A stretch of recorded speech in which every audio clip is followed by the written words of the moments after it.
كابتن رياض محرز النجم العالمي الشهير، صحة هذه الأنباء، هل هم من خياراتكم في نادي أبها؟ أولا نعم، احنا المدير التنفيذي لنادي أبها السعودي عبد الله العسير يؤكد في تصريحاته وبطريقة غير مباشرة عن التقدم في المفاوضات مع النجم الجزائري رياض محرز. رياض محرز النجم العالمي الشهير، صحة هذه الأنباء، هل هم من خياراتكم في نادي أبها؟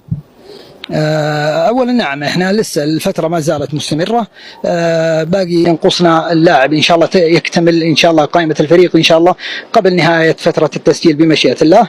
الخيارات في عدة خيارات، في خيارات عديدة إن شاء الله بمشيئة الله، في وقتها بمشيئة الله عندما تكتمل إن شاء الله كامل الأمور النظامية والرسمية إن شاء الله يعلن نادي أبها. بس الاثنين ذولي من ضمن الخيارات، عدة خيارات إن شاء الله بمشيئة الله نظفر بالأفضل بمشيئة الله. وتأتي هذه الخطوة وسط رغبة من اللاعب ومحيطه في مواصلة مسيرته في الدوري السعودي للمحترفين.